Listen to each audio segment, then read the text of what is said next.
Bang! Yeah, 713, don't step in this league, throwing rocks at the backboard. Living our dream, better dribble to the three, take the shot, here a cash short.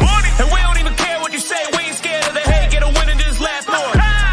Stand in the paint, better clear out the way, hit the court with the black force energy. Every single week on a killing spree, you kidding me? You talk about winning with the epitome, you better be talking with peace and we locking the key on them. Know that it's rocking with Ryan and Donte, the drip guy, we beyond the gossip, the topics we talk on a pop and we conquering the obstacles that we cross as a team. Shot from the seats, we the Rockets like Elon. It's the H-Town rundown. Let's get started right now. That's fire. So, season is over. What do they say? 1, 2, 3, Cancun. Guys, this is the H-Town Rundown, Houston Rockets basketball podcast here, and we're going to bring some energy to it today. There's a lot to talk about, a billion things to talk about today. And as you see, we got Rockets Run Robin Boy here at AP. We got AD, the owner. We got Jules from the NFL side. We got Donte here. Let's go around the room and introduce yourself. Start with AD, man. It's good to have you on. This is the man, the myth, the legend himself. What's good, AD? The crap starter. Oh yeah. Hashtag piss people off person. This is the one and only AD. Speaking in third persons is crazy. But yeah, here H-Town Rundown, proprietor. But yeah, I'm here to talk about these Rockets and talk about everything Houston sports. But yeah, definitely check us out as we're double dipping today. Got the Rockets right now and the NFL side on the back end. Oh, yeah. Speaking of back end, we got Jules bringing up the rear here. Yeah. What's going on, Jules? I've only been on podcast with Jules one time, and that was for the Texans draft last year. That's the only time. Man, it's been a while. It's been a minute. So what's good, Jules? Oh, not much. I was coming here so I can make sure we trade Jalen Green by the end of summer. You know what I'm saying? That's my whole reason I'm here. I'm gonna talk mad noise about Mr. 8 points a game for NBA series. That's all I'm gonna say. It's gonna be a tough conversation today, to say the least. But it's good to have you, man. Appreciate you jumping on for today. No problem, sir. No problem, guys. And we got some positivity down here. We got AP from the Rockets Round Robin. He's bringing up as well. What's good, AP? What's going on? First of all, the Rockets lost and Jalen averaged 8 because it's Ryan's fault. So make sure everybody y'all hashtag it's all Ryan's fault. But other than that, you can follow your boy AP at X, Twitter, Rocket King AP23, and then make sure you follow me and my boy TJ on Clutch City Connect on both Facebook and Instagram, and the Robin guys on Facebook and Instagram as well. All right, man. Thanks for joining us today. And we got the OG dog himself. Donte and I have been rocking it out since Smiley. So Donte gonna bring some smiles to us today. Donte, what's good, man? Yo, man, I'm good, bro. I'm good. Like I say, the moment I knew we were losing the game when Buddy Hield hits the half court shot, I'm like, yeah, it's gonna be a terror. It's gonna be a Buddy Hield is gonna have a night. And when Draymond Green hits his first 2 shots, I say, oh yeah, it's over with. We ain't winning this game tonight. So yeah, I'm good though. I'm all ready for it. Absolutely, man. Did you say Smiley? No. I said Donte been with us since Smiley. That's AK favorite coach right there, Steven Silas. That's AK favorite coach right there. AK ain't here to talk shit, so Donte gonna be bringing that up the whole time too. And Ryan's not here. I don't know where Big Head at, but it's all right, man. He said he got some school to do, but it's cool. Hopefully he's learning. Needed to get schooled. Hopefully he's learning to shoot because we need some shooters. If I never see one after that series, we just air it out today. You get one if you got rid of Jalen Green, but we'll talk about it. We'll talk about it. Honestly, already started. Let Preston have the show, man. Let set it up for everybody. You know what I'm saying? There is a lot to talk about, and yes, unfortunately, my boy, we gonna have some conversations today, and I can be honest. It was a poor series. Something I will say before we start getting into it, if a coach says the game plan is to take X player out the game, right? Why are we not coming up with counters for that? But that's an issue for a later date. Right now, and AD got the name trade #TradeGG, man. That's absolutely insane up in his top there. I mean, can we call him by his government name, James Harden Jr.? That's tough, man. They both had stinkers too in the game 7s. That's crazy. That is crazy. But I mean, at least James had a few games. Jalen just had one in a 7-game No, series. I mean, James Harden still had 13 assists and only 2 turnovers. But anyway, it is what it is. It is what it is. It's gonna be a long Golden night, State. Preston. It's gonna be a long night. Golden State, Game 7. Donte, man. What was the score? down. What was the score of that game? Oh boy, I just It's remember 103 to 89. There you go. Donte, break this game in for us, man. Why did we lose this game? Well, we lost the game because certain players that we didn't expect, guarantee we didn't expect for the Warriors to step up, that really did a goddamn thing all series, but they picked the right time to do it. Was in Game 7. Like Draymond Green, we didn't expect this man to have no 16 points. He comes out, he hits his first 2 shots. He had about like 8 points all in the first half. He didn't have that all series. Buddy Hield probably had one good game against us. That was Game 4. Actually, that was his best game before that for Game 7. And then the moment, like I said, I knew it was over with and I knew he was hot when he hit the half court shot at the end of the first quarter. I knew he was going to be hot for the rest of the game. And Draymond Green, just having 16 points, just mind-boggling us. It was a play that I just said. It's just we really not gonna win. It's when he immediately dribbles the ball down the court, he runs right past Tari Eason and makes a layup, and I'm like, Jesus Christ! I'm just like, Jesus Christ. But other than that, man, like I say, we lost because we went 6 of 18 from the 3-point line. We couldn't shoot something we didn't do all year. We just couldn't make shots. We made free throws. We shot better at the free throw line, but hey. At the end of the day, Jalen Green, every time he scores single digits, we lose a ball. We just lose a ball game for some reason. Like I say, the positive pop we had in this game, was Amen Thompson. Amen Thompson was great in this game, man. He was like, he tried his best to keep us in this game out. He was okay, but Amen Thompson was just great, man. He was just great. Blocking shots, going to the rim, he kept the energy going, and that was probably my positive in this game. But other than that, I thought the defense was really good. But again, you scoring 89 points in a Game 7, just that's the problem. The offense was mainly the problem. Of this game, and missing 3-point shots, and turning the ball over, which is we had 11 turnovers, but they were big time turnovers though. But other than that, we just didn't come out with no energy. We just came out with no flow on the offensive side of the ball. And the players that we didn't expect to step up for the Warriors, they stepped up. And then Steph Curry had that 18-point fourth quarter. So at the end, we got down by 6. Then Steph Curry goes behind his back, Shea Tyrese, and then he just makes a 3-pointer right there. And then we lost the fourth quarter. That was the end of the game right there. The fact that we couldn't, the Warriors just BTA from the beginning to the end there. And usually, right, we've been able to win 2 quarters, 3 quarters per game, but the formula was winning out completely for them. Made us work for every single bucket. And again, let's just say it how it is. Your top scorer cannot go 3 of 8 from the field, and your other top scorer cannot go 9 of 23 from the field. Right? Your 1 and 2 options cannot combine for what is that? Quick math: 12 of 31. Mm-hmm. That is atrocious. In a Game 7, when you have to shine. Yep. Yeah. Now I will say, Amen. I'm looking right at you, Amen Thompson. You got a place in Houston for real. Now I'm not saying that one series determines a player, but I will say is I liked a lot of things that Game 7. A lot of things that you did in that Game 7 I liked. There were quite a few things I didn't like, though. But it was just small, big-headed mistakes because you was making shots. You decided to get a little fancy and take some shots that you should have not been taking. But you kind of were backing it up by making big-time shots down the stretch, right? So one more thing, Mr. Preston, before everybody else go. And we had to miss 1,000 shots at the rim. How many shots early late in the game?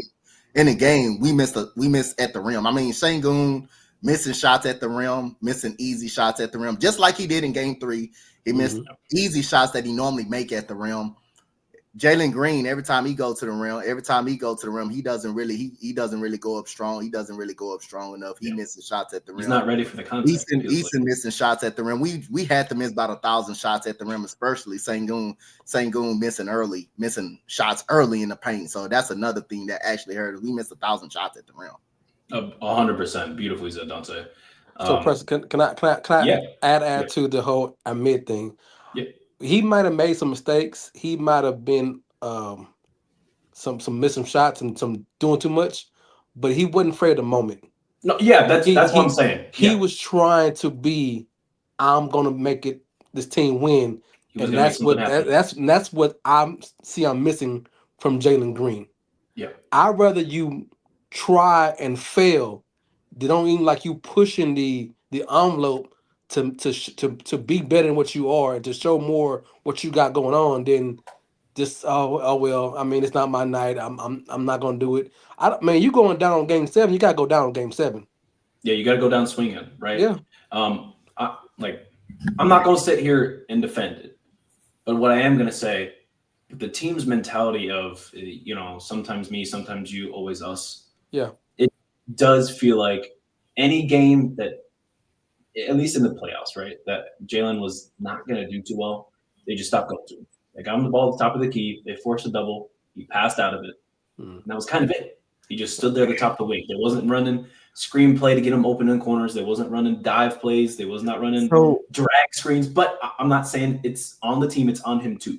He's got to want to make that happen, too. Right. If you want to be a dog, right, if you got that mentality, then you got to say, hey, I need y'all to run this for me. So I got a question though. Like, what is stopping him from being that positive, like Tari and Amen, who No. Oh, I'm getting to Tari, Tunnel Vision Tari. I'm getting there. But it's to the point of when I talk about on the offensive end, the duck downs, the movement around, because essentially when Jalen is in the game, he plays that similar role, because there was a lot of lineups, especially in game 7, where Amen was off the court and Jalen was on the court playing that role. And if you're in that role or in that position and you understand you're not bringing the ball up, you're not having the ball in your hand at the top of the key, why don't you start moving around or making high IQ plays to create yourself to get open? Because that's what Amen does. They don't run set plays for Amen. Amen creates opportunities for himself. I'm not going to defend Jalen. There's a lot of criticism that deserves to be heard. I think the difference is that Jalen isn't necessarily a paint player on the team, right? Does he go and attack the rim? Yeah, but the way he attacks the rim is not the way that Amen attacks the rim, is not the way that Cam attacks the rim, is not the way that Tari Eason attacks the rim, right? They don't attack the rim the same, right? Jalen is like, he's like an inside-outside player, if you will, right? When he got that mid-range fall, though, everything kind of flows together. Mm-hmm. What I am going to say, right, is that the way that Amen is getting his shots is definitely different than Larry. I don't know if I agree with that right now. My pride kind of hurt at this moment, but maybe you can defend your take. I'll get on Larry and Stafford when it comes back around to me. I got beef with Larry. I will say that the lineups that Jalen's running out there with, we saw him out there with Steven Adams, right? But we saw him out there a lot of times with the double big, right? We saw him out there with Adams and Sengun. So that means Jalen has to be a perimeter player. Correct. Right? And he took in game 7 just 2 threes. And correct me if I'm wrong, the criticism with Jalen missing so many threes was he was taking so many and missing so many. Mm-hmm. There was games on here where it was like, oh my gosh, he went, 3 of 9. Why take the shot? But then we on the podcast right now complaining that he's not taking as many threes and he's not taking as many shots. So like it's either you want him to take the shots and miss and have that a large volume of threes, or you don't take that many threes because he can't make them. And that's about it. So I don't know. think there's ways we got to talk about this for sure. So, Preston, I have a question for you. Because Yes, sir. I'm not really on the podcast too often. Sure. I dabble in basketball, but when I've seen the whole season, it kind of sums up the whole playoff series. Do you see much difference on how they played in the series and how they played in the season, and kind of see where they fell short because they were the number two, and let's not be a pile on this Jalen Green, Yep. Shagun, all the stuff. These cats were at least a year or two ahead of schedule. Okay. Coming from where they're coming from, and then the fact to be the number 2 seed in the West and probably what the 4th or 5th seed overall in the NBA, coming from where they came from the last 3 or 4 years. We can complain, and right now we all Jalen Green this and Tari Easton and where's my boy Cam Whitmore, but we also get these boys some flowers though too because they Agreed. made a hell of a run from where they was to last year to this year, and not even making it to the playing game. And then 2 years ago, the second pick of the draft 2 years ago, and having top picks to finally put together and a good coaching and a good nucleus of players to what they got now. What they were the number 2 seed in the West, which is always the hardest, or the last 15, 20 years been the hardest division or conference in the NBA. So let's not get that, but you can see where all season the same issues that happen in the playoff series, not having that number 1 go-to guy. And I don't know, and maybe you can educate me, is that coaching? Is that coaching, or is that just the nucleus of the players there's not a dog there? Or is it's a dog incoming, like Amon seems to be that dog rising to be, hey, I'm gonna be the closer. That's beautiful to say, man. Again, I'm not gonna say that. Yeah, that's crazy. That is a crazy comment, Stafford. It is. How do I answer this? Does Houston have a bona fide closer? Mhm. No. Does Houston have closers? I think it depends on the position that they put in. Yeah. I think with the overall team, right, like you said, the team comp, in the words of AK, the communist offense, there's too much of the, well, I got to go in tonight, so get it to me. I got to go in tonight, get it to me, right? And instead of like, hey, like, we need a bucket, right? Because down the stretch, right, we kept telling that person, go get the bucket, go get the bucket, go get the bucket, and they shot 9 of 23 from the field, right? 39%. So do you want Jalen to only take 8 shots and be upset he only took 8 shots? Or do you want him to take 23 shots and be mad that he missed 14 of them? Yeah, that's kind of my question back to you. Or anybody, I guess. Anybody. Okay, well, so look, at the end of the day, I don't think anybody would be upset in Game 7 if Jalen Green took 28 shots. I don't know about that, man. And no, the reason why is because this is what irritates me, and I get pissed off with people, is that they want to bring up the Kobe comparison. And they want to say, well, look what Kobe did his first playoff series ever, and how he, was airballing threes and missing threes and everything like that. It was the aggression.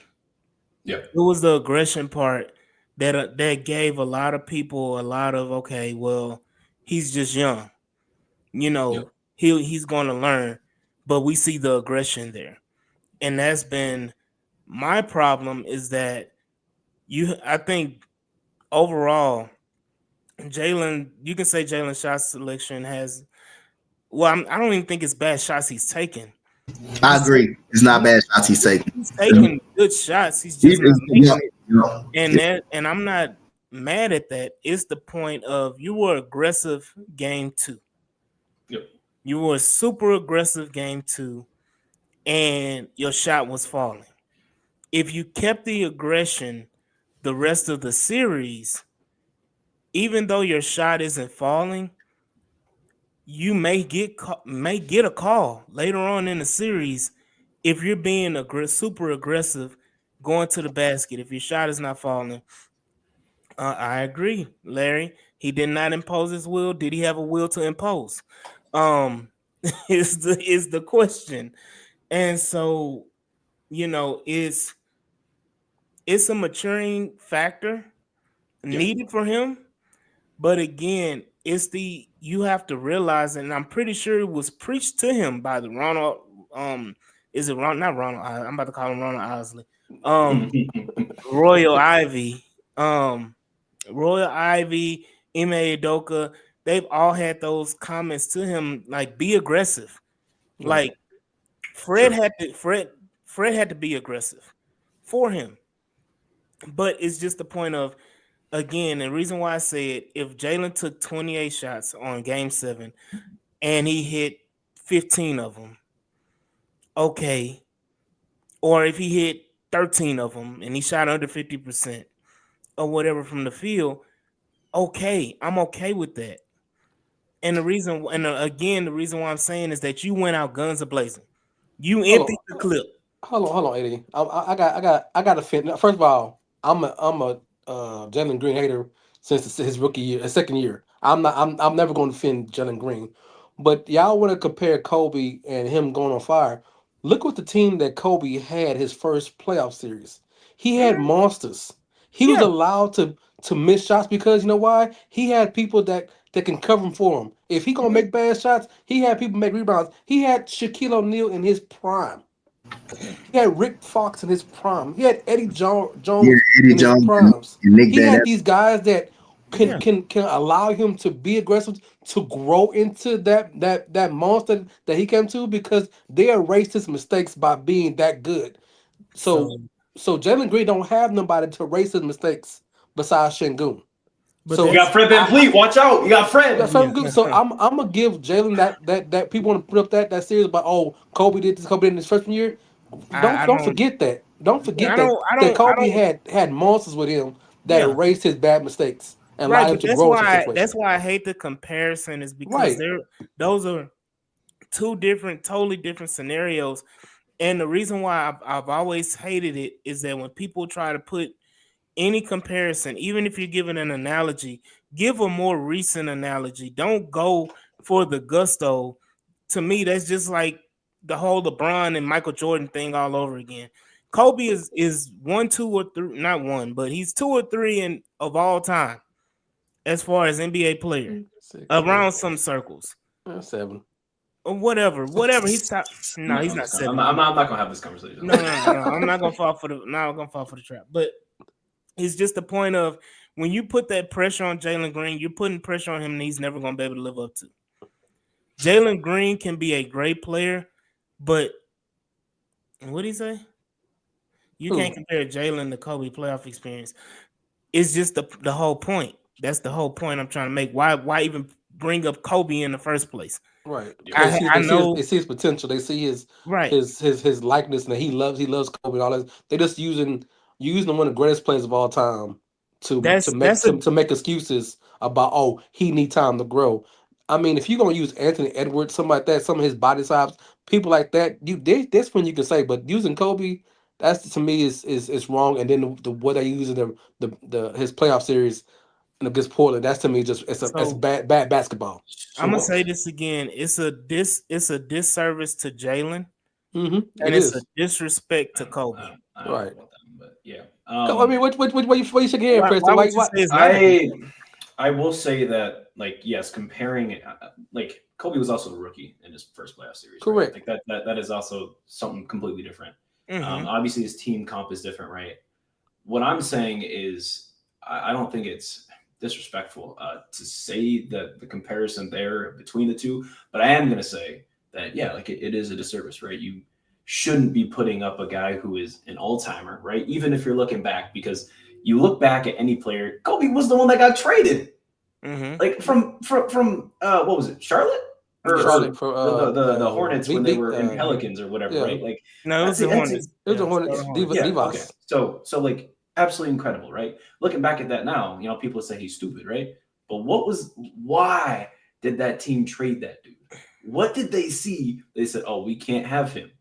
There was no trajectory, right? You didn't know, right? Yeah. But I will say, keeping it, I don't even know how to articulate it in a way that's a more current player, right? But what I have seen is players who have been who have shown flashes, or had like an okay season, where you're like, oh, okay, all right, this guy kind of nice, 20 plus a game. He could be a leading scorer, type thing. Literally everything that people are saying about Jalen, a lot of people were saying that, and again, two different players, right? Just similar trajectories in terms of wanting to get traded, being good enough to be traded, but not good enough to be on their team, right? Because that's what people are saying with Jalen is, oh, he's good, trade him while he's got high value, right? That's what they're saying. But if he was so bad, then he wouldn't be able to be moved. But you hear my point is, like, I mean, T-Mac was a guy who was up and coming. He was good. And then he went over, and what did he do with the Magic? Immediately went over there. Hang on. James Harden, right? Again, not that they're the same.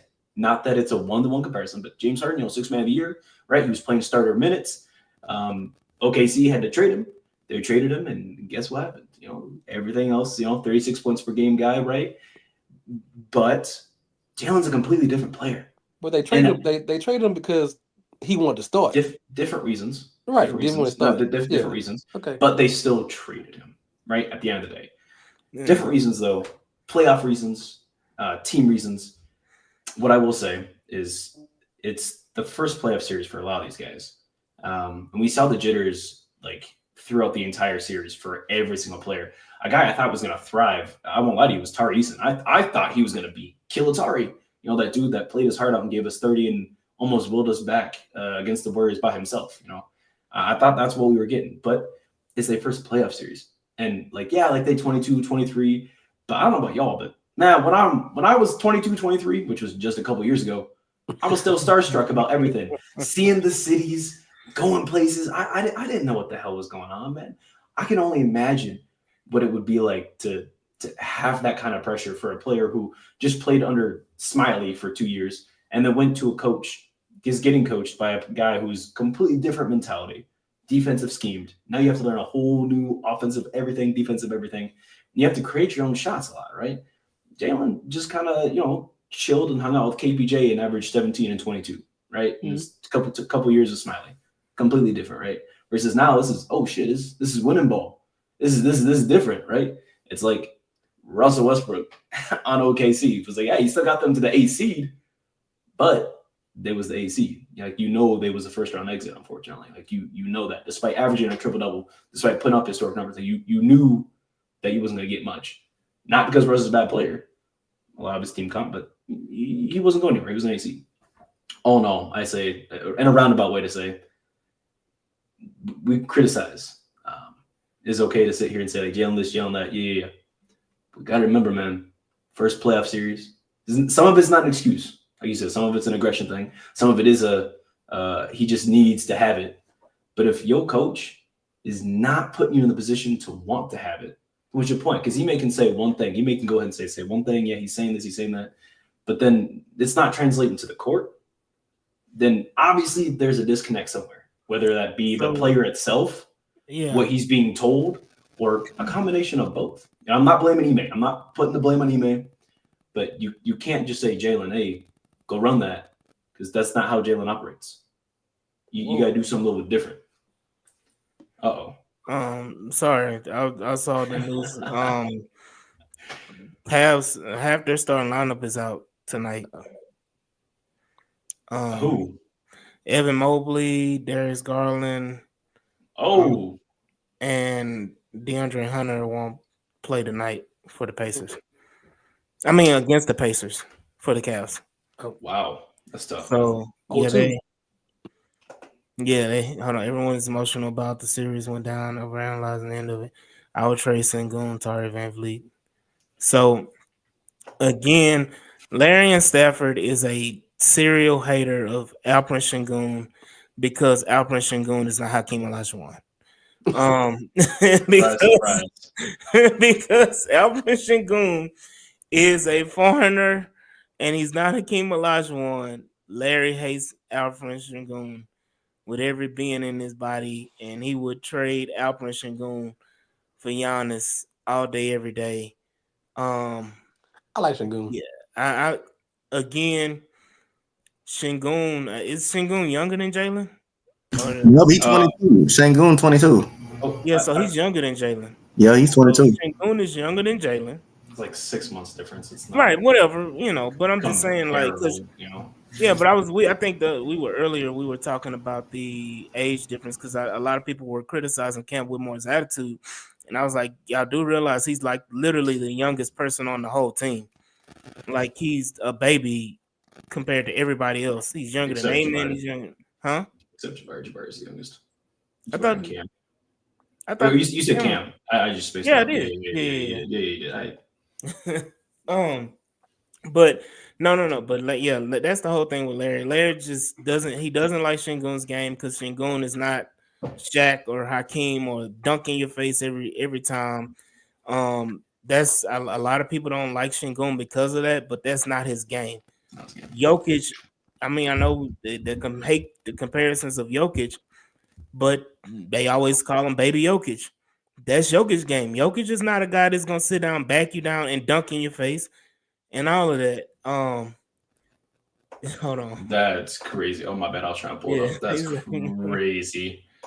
No, I said people like to call him Baby Jokic, but again, he is not Jokic. Again, I don't like the comparison of that either. But it's just the point of Jokic's game is not that either. His game is not back you down, dunk in your face. He's a finesse player. Şengün is a finesse player. Jokic got. Yeah, sure. Continue. Şengün, Jokic is he's long in the tooth in his game right now compared to a lot of players. Jokic is right at 13 years in the league, close to? Something like that. He's double digits. I know he's double digits. I think he's only 31, so I think it's his 12th year. 11th or 12th year. I was close enough. But it's just the point of like he's been in this league a long, long time, and he had his lumps as well. But at the end of the day, Jokic is a finesse player. You can say he can score the ball, he can draw fouls, he can do everything, he can hit the three, he can do a lot of different things. But at the end of the day, he's a finesse player. And wholeheartedly, he's a finesse player. Şengün is a finesse player. And I'm gonna answer this question. Yes, you can. You think we can? I think we can. I think you can. Yeah, I think you can win. With him as your best player, yeah, I think you can. As a best player? I don't know about best player. Yeah, him as a player on your team, absolutely. I think he's the second best player. Yes, I think you actually could do that. Not if you're missing 4-foot shots and layups and free throws. That comes with growth again. Yes, I'm gonna say that, and the point I want to make again, he can get better at free throws. He can get better at free throws. Shaq never did. Boy, Preston, you did it by 2 seconds. Preston. You did it by 2 seconds. The White Howard never got better. Here we go. Yeah. And this is a coach. See, that's the point that I'm. So what's Hakeem? What is Hakeem Olajuwon? So finesse player. Hakeem who's to beat people up, but was finesse. So I think Larry would have been happy if Şengün would have swung on Draymond, and I think he would. I think we all would have. Yeah. I think we all would have been excited if Şengün would have. Too. I think I'm not advocating for violence though. So again, say, can you win a ship? Yes, you can win a championship with Şengün. You can. Yes. Yeah, I think you can, bro. I don't even think that's a question. Larry, I pose this question: can you win a championship with Jalen Green as currently constructed? With Jalen playing like he played this series and him showing you all season the inconsistency. You can say the same thing about Şengün right now, though. Yeah. Right now, we're not winning no chips with either one of them. But you could have a better right now, this second. Hang on, this second. With our team exactly how it is, even if Jalen's averaging 18 a game, we're not winning a championship right now. But either one of those two. But after the series, who are you more comfortable? Who's shown you? That's what I'm saying. LP. Who showed you more? Şengün showed you more, and he had a tougher matchup. Ooh, like I said, they completely guarded Jalen differently than they guarded Şengün. They were putting pods on Şengün, bro. What? In the post, Şengün got 9 inches. That he got that much difference on him than pods, and Şengün couldn't score. You're sitting here talking about something like, oh, you're the tougher. What? I Did get you it. watch the game? I get it. I just like. I think So Şengün has more upside, and Like, one- sure, yeah, sure, showed more. sure. He One just thing- he showed more effort too than Yeah, to me. yes. one thing I will Yeah, say, I got it, Preston. I got you. one thing I will say that is prominent amongst all of the young players, because I think people forget we've drafted, I think 7 players, and I think 5 of them were in the lottery over the last 4 years. Correct me if I'm wrong. Yeah. You said over how many years? Since Over the 4 league years. Yeah, you can 4 put years. you can put Cam in that lottery. He should be a lottery pick. But I'm just saying, I think Cam and Tar was a lottery pick, right? Nope. He was No, So I think Cam and Tar were the only 2 that weren't lottery picks. Everyone else was a lottery pick. Was Şengün, was he 16? So he's just Şengün was 16. You had 16, Jalen, Amen, and Reed. and Jabari. And Jabari, excuse me. So But I'm like, at the end of the day, Press, he supposed to punish a smaller dude if they're gonna do that, bro. The point I'm trying to make, the point I was trying to make about those young players is that each one of those young players has an aggression issue. And the Jabari does not have an aggression issue. Jabari does not have an aggression. He just did not. Jabari just didn't get the minutes. Hold on. Let me say your piece. So my point is that what was the talk coming into this year about Jabari Smith? Is that we needed him to be more aggressive, correct? Sure. Yeah. So when I'm talking about over, and this is the last 2 years with Ime. So I'm talking about this 2-year block of Ime. There has been an aggression issue at some point over the last 2 years with Jabari, with Jalen, with Şengün, with Amen. Every one of those players has had an issue, and that's something that Ime has to overcome as a coach. So it's just the point of you have to know how to manage it. And I think that's a lot of Ime problem too. Is that how do you manage I got to get the aggressiveness out of all of these young players, and without taking away from another player. That is what I wanted to say exactly. Is the way the offense is currently constructed, there is no chance for a player to grow into being aggressive mid-game. You either come into the game aggressive or you don't get aggressive, right? Nobody, as far as I remember, nobody's like, oh my gosh, I'm getting 18 shots in the second half, right? It's either you got 10 shots in the first half and then you're getting 7-8 shots in the second half on average, right? Because we've seen people, go up and down, but on average, right? If you were the aggressive one, total, you're doing maybe 21 shots.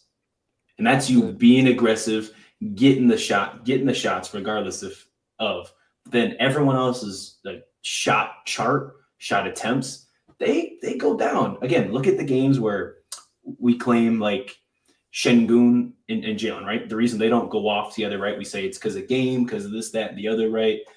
Because of Clip, what's going on, man? We say it's because of how the offense is being ran. And that's exactly what it is right there is how is the offense being ran? Why is it working through this player, but not working through this player? And I had to say it out loud, but when they both hot right now, like it's just not working, right? We've had 1-2 games in their entire careers where Jalen and Şengün both were like, oh my gosh, here it is. This feels great. And we had the Jamal Murray Jokic comparisons. Y'all remember that when they both had 30 and 10 in that game? That was absolutely insane, right? When do we ever see that happen? And I think it can work, right? I'm not saying it can't work. I think it can work. But why aren't we putting them in those positions to succeed in that level and promoting our guys, our top 2 guys, the hierarchy, right, in Şengün and Jalen, to be those aggressors? And again, I think a part of it is kind of what we talked about, AP, with how Jabari, right, he's on the bench, he's not getting enough minutes, right? We were complaining about his minutes. And like we low-key was like, oh my gosh, it's just a conspiracy theory that they're trying to lower Jabari's value for his contract, because we've seen that. We've seen that time and time again where a coach will take a younger player or a player who's up for a contract. They will have a horrible season. not because they were a bad player, right? Or they have a poor playoff series. Again, not because they were a bad player, not because they were doing anything wrong, but they were not put in positions to succeed. We just saw that with Jabari Smith Jr., who was, let's be honest, this series right here against Golden State Warriors, this was his series, right? This would have been a great series for him. I mean, first game, he shot 100%. Did he only take 4 shots? Absolutely, he only took 4 shots because he only got 4 shots, and he had to work for those shots because they were not putting him in positions to succeed. And then we were just complaining to him that, like, yeah, he didn't get a chance to. So I say that all to say, I just don't think that they're being put in those positions to have the chance to be aggressive enough, right? Unless it's 2 guys, and you know those 2 guys are the vets. They have the green light for anything. Dylan and Fred can do whatever they want all night, unless Dylan Brooks is in foul trouble. Other than that, they can do whatever they want all night. It don't matter. Everybody else gets hate though. Go ahead. But Preston, wasn't that this kind of same thing that the coach had an issue in Boston? That that there was such a level they couldn't get past, and Jason Tatum and Brown, they looked like they could be the part, but something's blocking them. Do you think it's a coaching problem with the Rockets that you can see the comparison between us and Boston?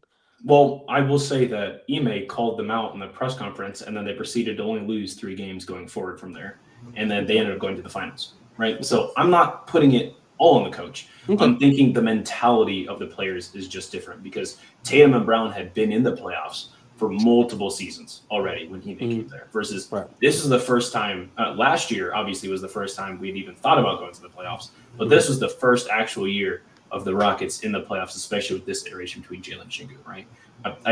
I think the mentality is there, right? I mean, Jalen first game literally said the lights were too bright. He pulled a Jared Allen and said that it was a bright light, going into the playoffs for the first time. So I chalk it up to mentality, right? Yeah. Like I really do think a part of it is mentality. I'm not going to say specifically the dog, but just this is new, this is different. How do I do this? How do I do that? And then Ime not instilling the correct confidence in his guys that, Jalen, like, yes, you only had 9 points. You're supposed to be the leading scorer on the team. Go take another 10 shots. Let's put you in positions to succeed. And yes, I want you to get the ball out of your hands, but then we're going to run a play immediately so we can get the ball back in your hands instead of, we got a trap. All right, throw it and then run something with Fred VanVleet. So you want to run it back? Same squad, run it back. Yeah. No, I can't do that. No, not 100%. I think we do need to add a shooter for the bench, right? And I think we need to continue developing Reed, right? But I think we need someone to come in for Fred. And we need someone to come in for Jalen, right? Those are our things right there. And so when they get subbed out, we've got bread and butter coming off the bench. Like, I don't know, maybe if Dennis Schroeder's available, that would be really cool. But so we'll get into fantasies later. How many years would you give this core? Before you start questioning the core. John Stockton and Karl Malone played their entire years together and only got to the finals twice, never won anything.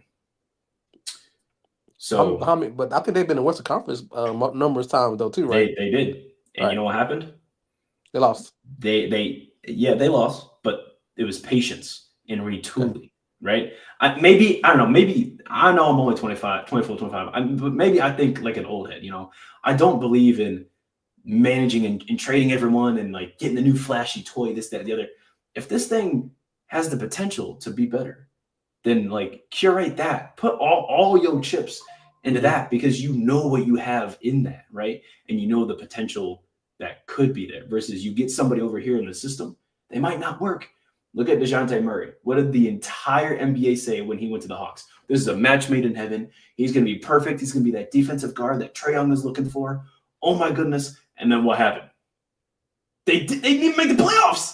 They failed in the play-in with DeJounte Murray, right? And then they gave up 4 picks to get him, 3 firsts and a first pick swap.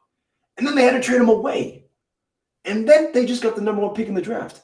And then they didn't even make the playoffs this year, did they? Mm-mm. Okay, right? We swap in and trade and give them this, that, and the other. Hey, you got 2 guys here. You see the potential, right? I mean, I say this all the time, right? Again, 2 different players, 2 different trajectories. Right. Steve Nash wasn't even an all-star till his 6th season. He wasn't even considered in his 5th season, right? He started to blow up at the end of his 5th season in the playoffs, and then through the regular season, his 6th year, he became that guy, and he was averaging 8 assists a game, right? Şengün is 2.5 assists away from that, and he was already an all-star, right? We saw what he is, 2 different guys, right? Like, Jalen averaged more points than Steve Nash did in his MVP career, right? Yes, again, he did average 12 assists per game. I'm not saying it's 1-to-1, right? But the thing is there, man. I don't think the two, because you're bringing up 2 players and you're bringing up specific players, but I don't think Jalen is the one. I think Amen is the one that you would like. I understand Şengün. We running your core through 2 non-shooters. Your whole So let me ask you this: you're saying that Amen will never develop a shot or never? That's what I'm saying. We're talking about right now, as is. Yes. But if we talking like in the future, do I hope he develops a jump shot? Absolutely, 100%. So Amen's playmaking, Amen's defensive ability. Yeah. Amen is the one. Amen is the one you're going to build around. Period. Regardless of Şengün or Jalen is here for the future, foreseeable future or not. Amen is going to be your Amen is your franchise player. Why? Amen? Because Amen has so much untapped potential that it outshines Şengün and Jalen by light. I think you talking like a fan here, not like real. Show me how he does, because his potential is what you think, and I haven't seen like defensively. I see a deep way, right? I see that nice shiny trophy he's polishing, right? I do see that. But I don't see the like what you're describing where he outshines Şengün, who, by the way, was an all-star and just averaged 20, 12, and 5. The only other center to do that in their first playoff series, Jokic. This was Amen's first full season, correct? Yep. He's a second-year player. Yep. So his first full season last year, he split time between G League and main roster towards the end of the year, and he was injured. No, he never been in the G League. He was just injured. Well, he played in the G League for 2 or 3 games to rehab. He was supposed to play in the G League, but he got hurt. Yeah, he was like after the Charlotte game, I think he was hurt last year. Yep.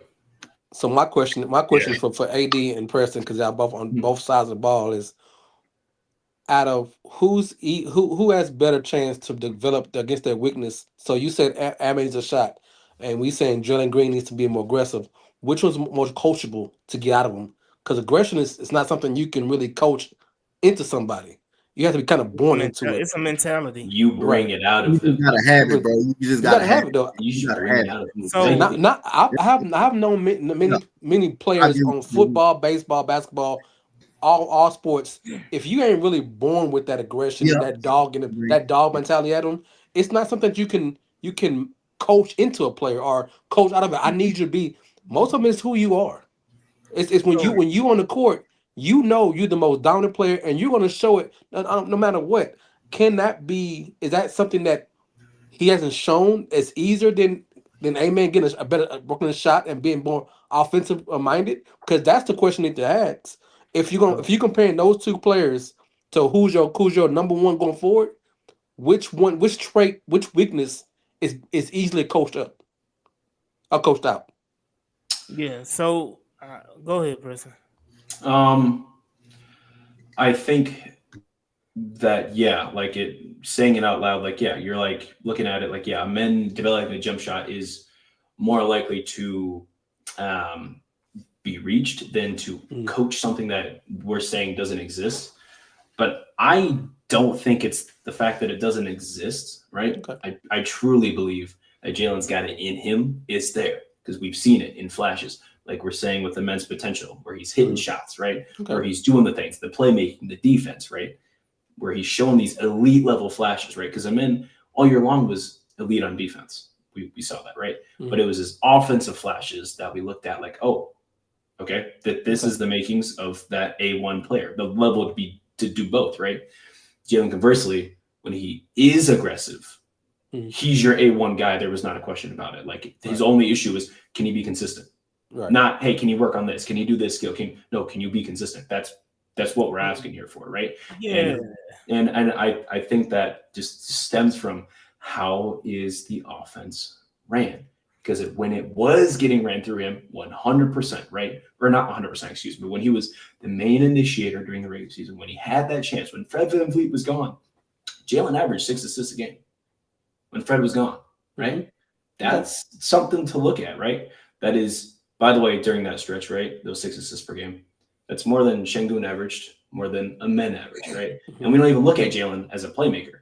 You look at him as a guy who can't hit the pocket pass, who isn't making the right reads, but here he is making those things possible. But his role in Ime's offense isn't that. It's, all right, do you got it tonight? Nope. Okay. Dylan Brooks, do you got it tonight? Nope. Fred VanVleet, you got it tonight? Nope. And not necessarily in that order, right? Because we know that's not how the order is. The order changes from game to game to game. We all know that. But like a guy who needs to be consistent needs consistency in his offense as well. So this is the thing. The mentality of it and being aggressive. Like, I'm gonna say this. Jalen is a front runner. In the sense of when I say front runner, Jalen has to have everything going for him. His shot has to fall. He has to see it fall for him to be aggressive, as you would say. I don't agree with that. Show me a game. Show me a game where Jalen's shot was not falling, and then he turned it around later in the game and became like super aggressive, super. I'm gonna get this shot regardless if it's falling or not. I'm gonna take this. Like it's always at the very beginning of the game. If Jalen is hitting his shot, he's going to have a great game. If Jalen misses 2 or 3 shots or he's missing layups early in the game, you might as well count him out. That's my point when I say it's in you and you're not being a front runner, because again, if you have that alpha, that dog, that aggressiveness persona in you, I don't know where that's coming from. But if you have that dog, that aggressive persona in you, even if you're missing shots, even if it's not falling, I promise you, you're going to make an effort to make something happen. You're going to, look, we see it all the time. Players take control of the game in their own way. If Jalen's 3 is not falling, I know we talked about it again. If Jalen hits 3 or more threes, we're winning the game or whatever. I think the stat I had brought up before, like if his 3 is not falling, then make a way. Like if all you need to see is the ball going to hoop, then take a 2, take a midi. If midi is your game, if that's where you excel, I don't give a damn what you saying, MA. I'm going to be the alpha. I'm going to be the dog. I'm going to be the guy, and I'm going to get my shot so that I can see the ball go in the hole, and so I can see that scoreboard keep moving, so that now I can be confident, because now if I'm hitting this midi, guess what opens up? The 3 opens up. Or if I'm hitting this midi, I can drive to the basket easier now, because they're going to push up on me, and I can blow by them and get to the hole and get an easy layup. So you have to be confident in yourself enough to say, I don't give a damn what Ime is talking about. I know what I can do. I'm going to hit this mid. I'm going to go in the mid-range game, and I'm going to excel at it. And I'm going to say, I'm going to make Ime change what he's doing. You can't sit up here and just say, I'm just going to sit back and wait for my turn. You have to take your turn. True. And that's the point. And that's the point that, yes, we can put a lot of blame on MA when it comes to the communist offense that AK loves to talk about. But a lot of that goes back to what I was saying again with the aggression. You, with all of these young players, Jabari, you have to make it happen. You see that you're 4th or 5th on the pecking order. You have to make it happen. Sure. Cam, when you get, that's Cam is a whole nother story. I don't even think we need to talk about Cam right now. But it's just I love Cam. Cam I was know my you guy. do, but Cam has his flaws. Cam has his issues too. Amen. You see that they're going to sit up here and just bog off of you on the 3-point line. If you make 2 or 3, guess what? Your game is ridiculous now. You got to take them. I'm not mad if you take them and you miss them. Take them. Don't be scared to take them. Like, take it. And the same thing with, Shingun. Shingun, you see these damn layups ain't falling, and you see you're not getting whatever. They see you out there at the top of the key, and you're confused, you're conflicted on if you want to take the shot. Take the goddamn shot. Take the shot. Take the 3. You can hit it. Like those are the things when I say aggressiveness, take it. You got to be able to take it. And that comes from all the players, not just Jalen Green, not just Alperen Sengun, but all of the young players. Reece Shepard as well. We saw when Reece Shepard was first getting his action in the season, he was so scared. It was like he was scared shitless to take a fucking shot. Yeah. I'm sorry for cussing, but for him to take a shot, it's almost like he was, he was holding his nuts. And it's like, why?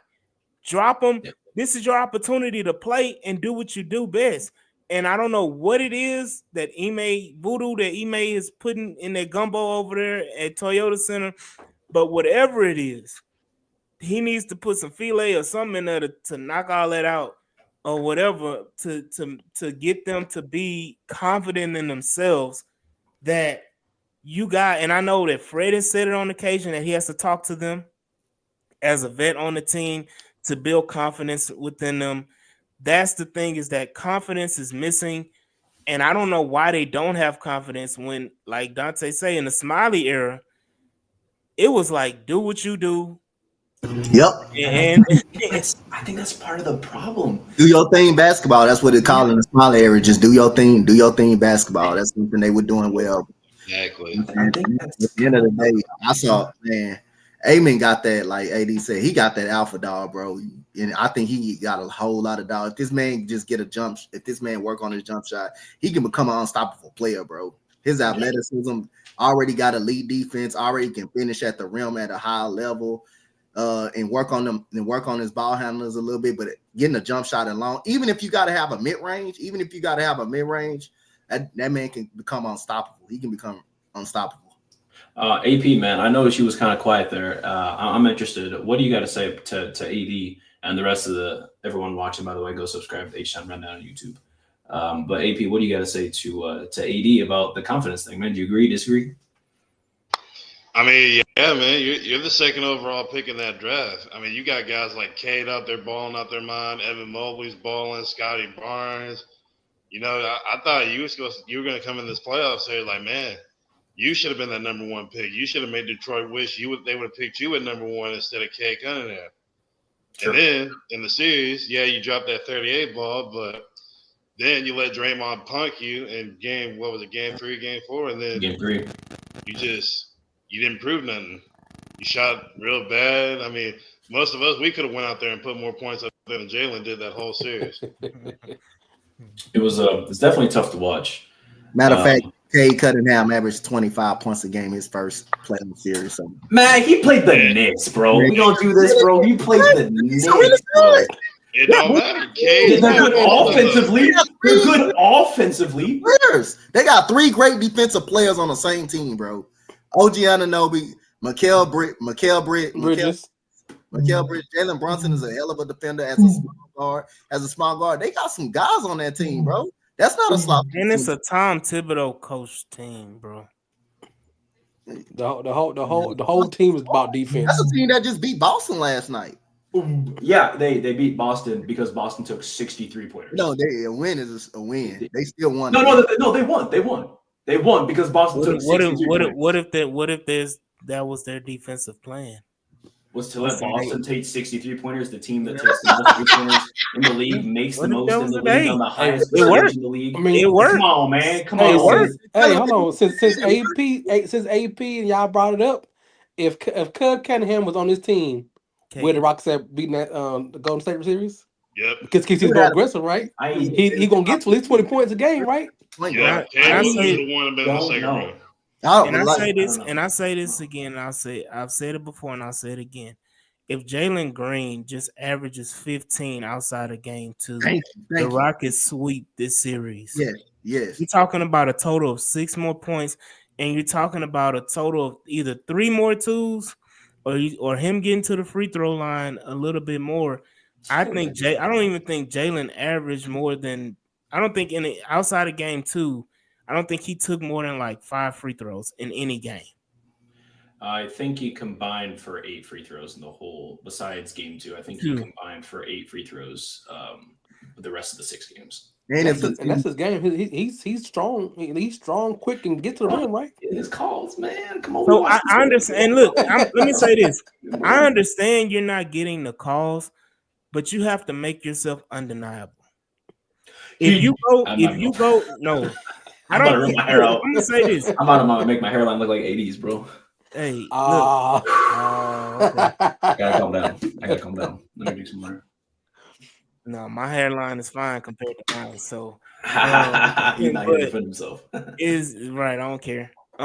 It's just the whole point of if you're aggressive and you're going to the hole and you keep going to the hole, you keep going to the hole. Again, I understand it. You may not get the calls in game 1, 2, 3, but when you get to game 5, 6, and 7, you're going to get those calls because it's going to be talked about. It's going to be discussed. I disagree, bro. I wholeheartedly disagree. And you want to know why I disagree? Because Alperen Şengün took 23 shots and only had 4 free throws. Nobody was getting calls, bro. It didn't game matter. 7, though. That was game 7. When it mattered, when it mattered the most, right? Because that's what we're saying. That's what we're really saying here, right? Is when it mattered the most. When our guys was trying to get in the post and do something, we was not getting free throws. Because the game before that, we just had 46 free throws. Guess how many free throws we had game 7? Just take a guess. I don't even want to look at 20. We had 21 free throws. Surprise! I don't even want to go game 6 because game 6 you had freaking Steven Adams. You're right. You had Hack Adams, right? So that's why it's an outlier. Other than that, we averaged 27 minus game 6 and game 7. We averaged 27 free throw attempts a game. Okay. Now we made 15, right? We missed 6. Şengün missed 2. Tari missed 2, and then Jalen, he missed his 1. You know, he went 1 or 2 or 2 or 3, excuse me. So we got 3 free throws. That's pretty cool. But outside of that, man, like we're talking about our guys not being aggressive enough. And when you are aggressive, this is exactly what I'm talking about, the dichotomy right here, right? Şengün was being aggressive. He tried to get his free throws right. He took 23 shots to get there, not getting his calls, only got 4 calls. Jalen trying to go to the rim. I mean, we watched the same game. How many times did Jalen go to the rim and Draymond hacking out this man? And guess what he got? No call. No call. He just missed a shot. And then we complained that Jalen missing shots and being inconsistent. But how can you be called inconsistent if you're not getting your calls, man? That's kind of what it is at the end of the day. Now, I will say, Amen, he was overly aggressive. He wasn't just aggressive, he was overly aggressive. And he got a total of 6 free throws. Amen should have had 10. Right. Amen, watching that game, Amen should have had 10 free throws minimum. And guess what he did? He clutched up. He went 6 of 6. Right? Phenomenal game. Thank you, man. Thank you. But you're watching one guy do it. One guy get it. If only one guy is getting it and got it, and Ime's offense, it's all right, cool. Let them cook. Go ahead, young blood. Everybody else sit back. All right, I gotta go because I gotta do the Texas show in a little bit. So I just want, since I'm honored that y'all talk to me, y'all give me knowledge. I'm not a big basketball guy, but before I leave, I want y'all to give me some positive about the Rockets' first playoff series in a long time.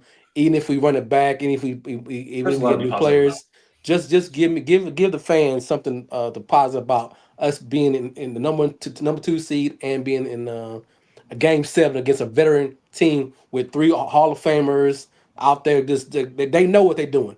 They all rise to the occasion, and we're young and up and coming. So give us some points before I go. Last thing I will say before we get out of here: experience versus inexperience. Experience always wins. That's what it is at the end of the day, right? I will say I appreciate Houston. and I appreciate the season we had, is not like honestly, I'm only talking so negative on here because I got to defend Jalen. That's all it is, man. I got to ride for my boy, but I understand the reality of the situation. But realistically, it was a great season, regardless of the ups and downs of the whole team. Despite all odds, you're telling me that this team that just got bounced in the first round won 52 wins with no shooting, with a glaring weakness on it that we've been complaining about all year long. You still won 52 games. Thank you, Houston. Work on the negativities, and that's like we can come back and win 50+ games again next season easily if we just get a shooter. All I'm gonna say, Mr. Julius Jefferson, we better not run this same team back. Yeah, we can't go in next year with the same squad. You can't. You just got. Like I say, we do need shooters, but also we need a guy that can put the ball in the bucket when we need him to put the ball in the bucket down the stretch. So we can't go in here with the same roster due to how tough the Western Conference is, and plus knowing going into each series and each game that knowing we can beat anybody but also lose to anybody. You can't go in with the same team. You got to get someone up in here that can make a play at the end of the game for you and give them another option. So you can't do that. But only thing I would say, this team, they fought hard all year long. Due to the fact they only didn't do two things well. They didn't shoot or make free throws well. So at the end of the day, that's the only thing we couldn't do well. We couldn't do well at all. We was last in free throw shooting. We was last in shooting the 3-ball, and we still end up winning 52 games during the year. But other than that, like I said, you can do that. You can get away with that. You can get away with that in the 82-game season. You can get away with that, but you just can't get away with it in the playoff series. See, we didn't get away with it, but other than that, I'm proud of the growth and how better these players got. How big of a step Amen Thompson took, man. Jabari Smith accepted a bench role when he got hurt, and knowing he wasn't going to get back in the starting lineup because Thompson was playing so well in his spot. LP turning into an all-star this season, which is he definitely deserved it due to the spot that we're in. Eason got better, but the team as a whole on the defensive side, that's what won us a lot of games. And Steven Adams, man, you got to give that man credit, man. That man right there, man, is a horse, man. That man is just a workhorse. 95 years old, still playing the game. Offensive rebounding, screen set, and you got Jeff Green as a vet, man, being one of the best veterans in the NBA, man. And Ime Udoka, you just got to give him credit, man. You just got to give him credit too. So what is this comment? Man, Rich, he just throwing stuff on against the wall and hoping he hit. Is this Lake Show Jerry talking? Oh no, his trade was crazy too. I just want to thank the fans too, man, from going out and supporting these guys too, man. Supporting this team. It's been a fun season all season, man. Watching our guys go out there and grow and just watching us just win ball games, man. Instead of being an AAU team the last 2 to 3 years, we looked like an AAU basketball team out there, but. And it's just fun, man, to watch the growth of these players. Roy and Ivy, and all of the other coaches, getting along with these players. UT came from UT, but other than that, it was just fun, and it's better to get this experience out. I was gonna hate because we're gonna be expecting a lot. We're gonna be expecting a lot for this team next season. Now that you're close, that just tells you you probably got to get one more guy, bro. You can't go in with the same roster. And go ahead, AP, what you guys say? Yeah, something positive, man. Oh, I'm good. I'm just saying, possibly Kevin Durant might solve all of We retired Kevin Durant, bro. I don't want Kevin Durant, bro. I don't want that man. So let me Morant. If we gonna throw names out there, you know what I'm saying? Don't get me wrong. I don't want no thug. Keep that thug off my team, man. Give me a thug. You sounding real Karenish, Preston, right now. Yes, sir. I'm in Iowa. You know what I mean? I need my blonde wig. But no. Let me say this because I see a lot of people say run it back with the same squad. Just add a shooter. You add a shooter. Who are you taking off the court with the same squad? Look at your rotation that you had in the playoffs. Who are you taking out of that rotation for a shooter? Brooks. Not out of the rotation though. I'm talking we be shooting off mid. So Fred VanVleet, he getting So you hold on. So you taking the two guys who actually can shoot out of the rotation. Wait, hang on. Let me look at something real quick because correct me if I'm wrong, but Dylan Brooks only had 8 points in Game 7. Oh, he did. He went 0-3 from 3. This was Dylan Brooks' best season as a shooter. Regular season, yes. Even in the postseason, he was until Game 6 and 7, 1 through 5. He was your most consistent Rocket. Period. All right, hold on here. Now I got he did average 15 points a game through games. When I say consistent, he gave you the same thing games 1 through 5. Yes, Game 6. I would say Game 6 is an outlier because he got in extreme foul trouble and they had to sit him. The second half. What's Game 7? Game 7, okay, that's the outlier. What's Game 5? What was did he put up? He put up points. But we talking about his shooting specifically, right? 3 points specifically, right? I said you switch an argument because no. You said we were talking about threes. Game 5, he didn't need to. We was already blowing him out. So a lot of that stuff he was just shooting, bro. A lot of that, like Game 5, like we was already killing him. 7. Well, okay, hold on for Preston. Match question, Preston. If you get a shooter, and that he takes more shots away from Jalen Green, how is Jalen Green going to progress?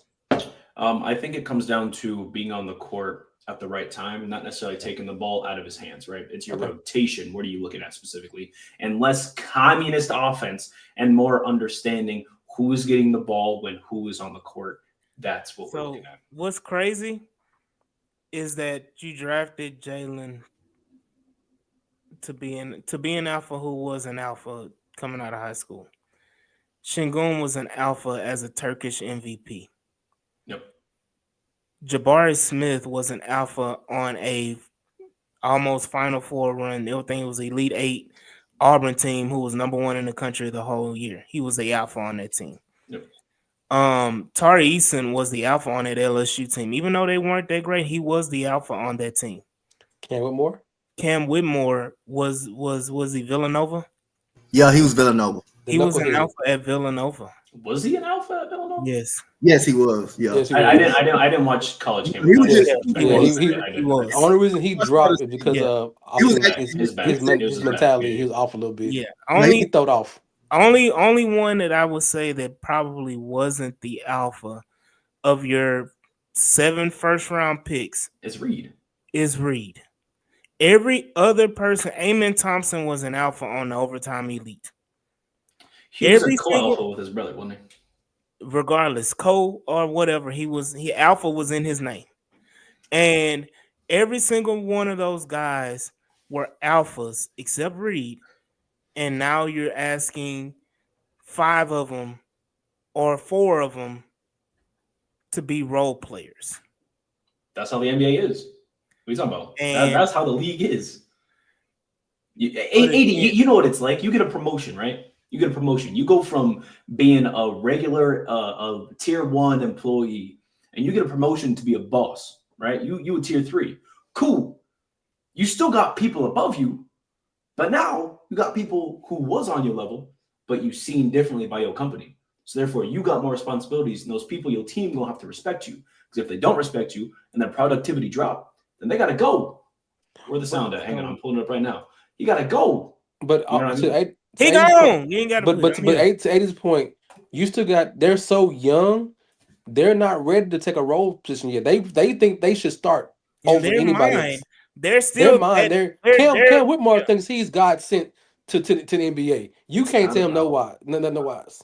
So how do you make those young Thundercats who all think they should be starting and getting the bulk minutes be a unit for role players? Because one guy dominate. This is the NBA. One got to dominate.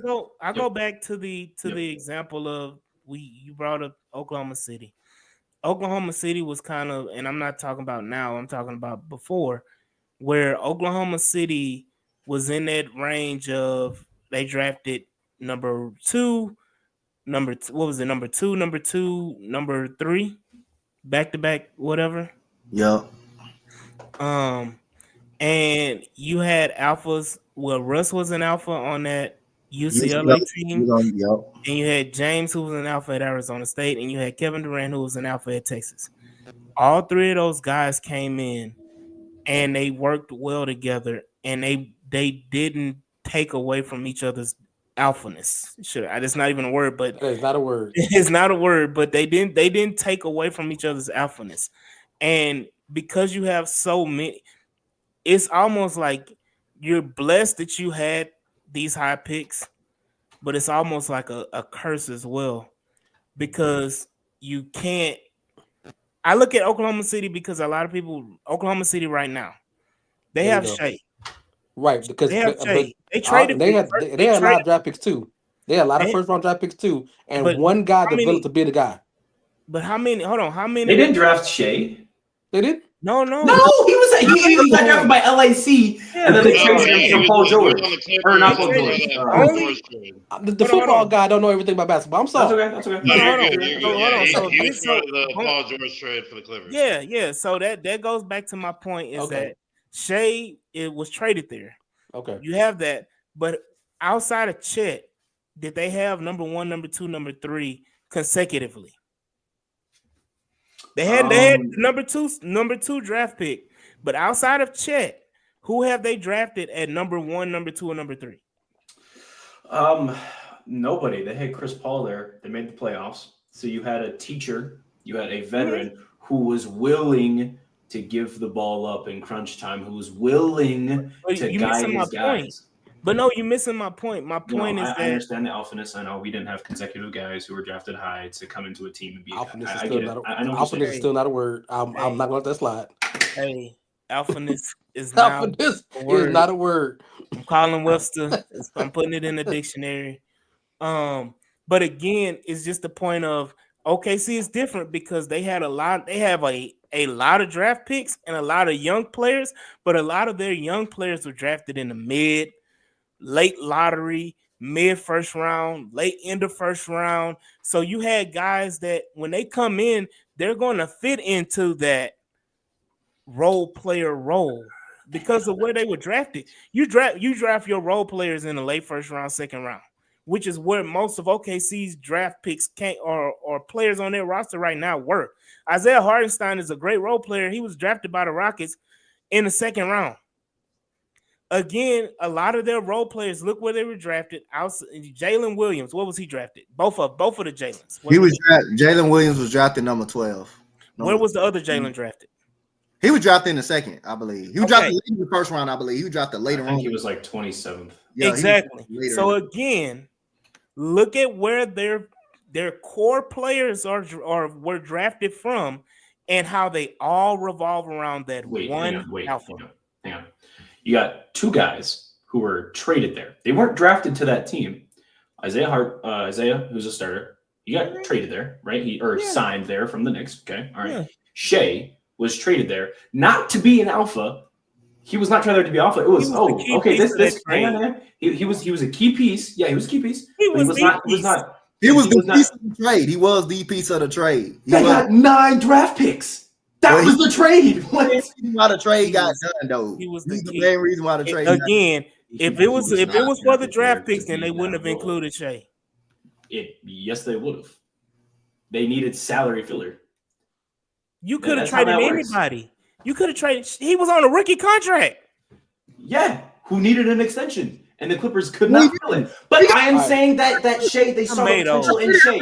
They saw the potential in Shea, just not alpha potential. He got traded after his first year. This is gonna be a hot offseason for y'all all season. I see this now. I'm gonna sit here. We're gonna let this topic lay, and we can pick it up on next Monday when we air the next episode. Give us a little bit more to talk about because we do need to talk about the future. We need to talk about what happens after this because we're still living in the present.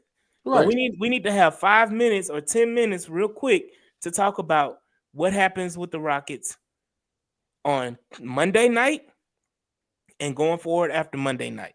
Let's do that real quick. Let me pull up Tankathon. First round, give us the first pick. I don't think the Rockets do anything until Monday. I think they wait. Oh no, you can't. That pick falls, and then they start being like, okay, this pick may be in the top 4. Maybe we can add that in the KD mix, or maybe try to sway the Suns to give us Devins Booker somehow. Hey, AP, I'm gonna tell you Something this like right that. now. If that pick lands top 5, you know you can significantly take away some of the picks that you give away in a trade because that pick is top 5, top 4. Is the players coming up that good for that You got kind of? Ace Bailey, you got, of course. Well, I don't know if Cooper What if Flag the is Rockets get that number 1 pick though? What if that somehow falls to 1? What do we do after that? I'm gonna tell you this right now. If we get number 1 overall and Cooper Flag stays in the draft, I'm drafting Cooper Flag, and I'm not doing nothing. Interesting. All right, boys. I'm running the lottery. It's been untouched, as you see, 1 through 9. That's us. Unfortunately, the Phoenix Bums are giving us their pick, and we appreciate them greatly for tanking towards the end of the season. As you see, they went 1-9 to the last 10. Appreciate you. Let's see what's going on here. Number one. Wow. There we go. I told y'all. Number 1. Wow. Guys, you wanna know something? You wanna know something? That is the 3rd time on the pod we have gotten number 1 rolled for us. 3 times. Hey, It's gonna get scary. it's a if we get that sign. number 1. It's a sign. You couldn't trade for anybody. I can imagine that pick. AD reaction if we get number 1, bro. I can imagine that, baby. Interesting. AP, we get number 1 pick. What are you doing? I mean, I'm gonna get Cooper Flag. I mean, that's pretty obvious. But if I'm wanting to get Devin Booker badly, and I'm wanting to persuade them badly to get Devin Booker, I might have to give up that number 1. See what's up? No, I get you. You taking calls? Okay. But if it's Coach? for somebody who's gonna fit the young system like Devin Booker, I Devin might take Booker a fits swing at it. pretty seamlessly. I won't lie to you. But Donte, man, what are your thoughts? You get number 1 pick. What are you doing? I'm all for drafting a player, but it don't matter where the Rockets land at. Just something telling me they're gonna trade. They're gonna be trading a pick. They're not gonna keep it, bro. They're gonna trade it for one of these guys in the offseason. I don't think the Rockets hold on to no pick, to be honest. Sure. Jules, what do you think? I'm calling Milwaukee right now. Okay. I'm calling Milwaukee right Okay. now. Okay. I'm trying to get him, and then with that number 1 pick and a couple and a 1 player, I know I can get another. I can get a shooter with another trade with that number 1 pick. Honestly, like I feel you. I like that. Right. AD, you staying the same? You staying pat? I'm waving the white flag. You can't talk about Jalen all the time. Ain't gonna keep him just because you got Cooper Flag. I'm waving the white flag. That's crazy. That right, Preston. That's crazy. I'll tell you what, though. No matter what pick we get, right? I'm here to tell you right now, we don't care. I'm taking calls. If we get number 1 specifically, I'm taking calls from every single team who can give me the best package. Right. Every single team. Every single team. You stupid. I mean, I didn't even care at this point, though. Yeah. I think it would make sense because we get the number 1 pick. That means we can go get us whatever missing piece we think we're missing, or we can go get us an alpha dog. Mm-hmm. It don't matter what we got. I mean, at that point, honestly, I'm not saying everyone's off the table, right? But like almost everyone's on the table. Let me ask you this: What if a package of the number 1 overall pick, Jalen Green, and another pick, and a filler, whoever? I'm not touching Reed, Cam, Jabari, any of those guys. So non-core related. Yeah, non-core related. You trade bottom of the bench guys, salary filler guys, and it's a package to Phoenix. For 2 players, for Durant and Booker? For Durant and Booker. They just didn't work. I'm impressed in that. That doesn't work. Yeah, they just Booker and KD on the same team with all their offensive firepower. And let's not like cap here. They have some great defenders over there, by the way. They have some pretty good defenders over there, but not good enough. Right. Their offensive firepower couldn't get them to the playoffs, baby. The whole point of pairing up Kevin Durant and Devin Booker with Bradley Beal was like, hey, we're like the Nets 2.0. We're going to drop 170 on you. Good luck stopping us. And guess what they did? They just doubled Devin Booker. They doubled Kevin Durant and let everybody do their thing. And guess what had that happen? They got them That's the number 39 pick. wins. You know what I That's the mean? number- So exactly my point there. Now, I will say I am taking calls from Phoenix. I am willing to hear exactly what they got to say. 100%. You best believe, because we got them like this. You know what I mean? And if we got the number it's one, their pick. if we got number one pick and we have their other two picks, Mhm. we can work out something real nice where we don't even have to give up a core member for a lot of what they got, because we got them like that. I don't think even if you do a trade package, you get the number one pick. I don't think you got to include Jalen Green with number one pick. I think Jalen Green has enough value that if you want to make another trade for a shooter to go with that number one pick, you don't have to. If putting those together, I mean, it's if you're gonna trade Jalen Green and number one pick, it's that's it. That's the package. Yeah. I don't think you got to trade any more than that. Maybe salary, Filler, right? just the fillers. Your But Jock Landales of the world. you're keeping 95% in your core if you get number one pick and you trading Jalen Green. But I think you can work it with separate trades with the one Yeah. pick and Jalen Green, because Jalen Green is still raw enough talent to trade by itself. Say it with your chest, Jules. I'm just saying, I can make Mario pop too. Yeah. If there is something to be done, Right. and we get the number one pick, truthfully, I'm saving it for my alpha, and I want to know how bad Milwaukee hates Giannis. I want to know how badly they think Kyle Kuzma and Damian Lillard are for their team. That's what I want to know. Right. I also want to know how bad the Grizzlies want to hold on to Jaren Jackson Jr. You know, I don't want I like JJ. Another inside, bro. I don't want another inside. We gonna have to get. Give me, if you're gonna talk to Memphis, give me the Yeah, I'm third. gonna be like, hey, No. no, I can't- I don't want no thug, bro. He can't. He was Hey, injured. give me Anthony Edwards then. How about that? I don't know. Well, Give me Anthony Edwards.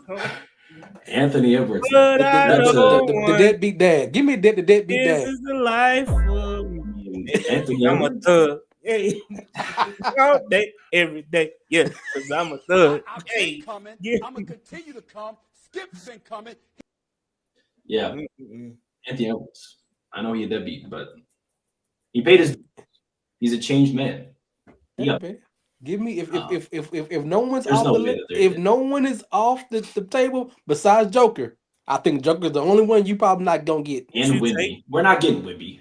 I don't want There's Wimby no anyway. way that. I I don't want Wimby. know. Hold on. So I'm just a non-basketball guy. I don't like Wimby. Wimby's The first gonna he be hurt. just He's gonna irritates be me. hurt He's a every Stay person. over there. Wimby's gonna be hurt every year.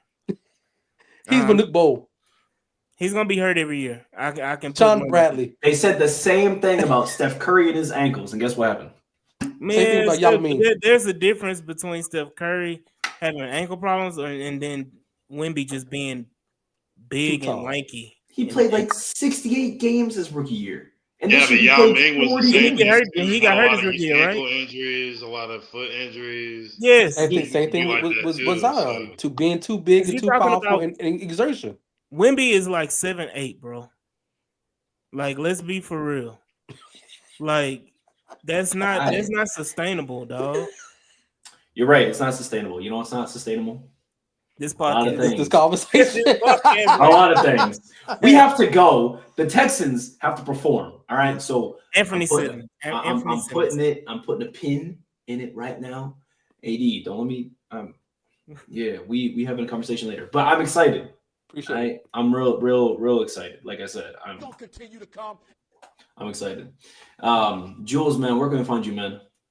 Oh, I'm not on social media. The only way you can find me on You're gonna find him only on the H-Town The run. only time you're There you gonna go. keep me on. I am going blackball. I'm going. Don't say nothing, AD. Don't say nothing. I'm going black. I'm getting off social media. I'm trying to find a place in the woods. Just be by myself in a boat. Yeah. Interesting. I love it though, Jules. It's good to have you on, man, for real. Yeah. AP, man, where can we find you, brother? And thanks for joining us today. Well, you can find me at Rocket King AP23 on X, and then the Rockets Round Robin. You can follow all of us on X, Facebook, and Instagram, and then also closely connect with your boy, me and TJ, on Facebook and Instagram as well. And it's all Ryan's fault. That's all I gotta say. It's all hashtag Ryan's fault, man. Make sure you all comment that in the comments. Thank you. Donte, man, another beautiful episode. Thanks for keeping it positive. We appreciate the smiles around here. Where can we find you, bro? Yeah, the only unpositive I'm gonna say we better not go in with the same roster. Nick, it's not happening. We not going back with the same roster. We just can't Run afford it back. it. other than that, y'all can find me right here, A-Side Rundown. Sometimes y'all can find me on the football side as well sometimes. So like I say, y'all find me on Instagram, Coach Donte 5. Y'all can find me on X, Coach Donte, that Rockets guy. So yeah, I'm all Coach Donte all over the place. That's wild. That's a wild comment right there. That's a wild comment there, man. And AD, man, the man of the hour, getting ready to go do something in about 15 minutes here. Was good, and thanks for joining us today. Absolutely. Right here, the H-Town Rundown. You can follow me on Twitter, Instagram, Facebook, the website htownrundown.org, all H-Town Rundown. Just put in the search bar, you're gonna see us pop up with our logo. TikTok, everything. H-Town Rundown Podcast. So go ahead and follow, like, share, and subscribe. Go ahead and hit that notification bell so you can get all the updates for all the episodes, whether it be the Rockets, the Texans, hell, even the Astros coming up. So be sure you're tuned in with the H-Town Rundown. Like he said, this ain't a shakedown. It's a rundown. This has been your Houston Rockets basketball podcast. Follow at the H-Town Rundown, like AD said, man, at the H-Town Rundown, YouTube, X, as well as Instagram. Check us out, man. Check everything out. We do a whole lot. And we got Monday coming up. It's going to be a Tankathon special. We actually get to talk about picks. So make sure you bring your pen and your pencil and your paper because we're going to be talking and writing a bunch of stuff down for this pick. And maybe we making the pick. Maybe we not. Follow me at drip2ps_GAWD on X as well as Instagram. Thank you for watching today, for listening. We'll see y'all next time.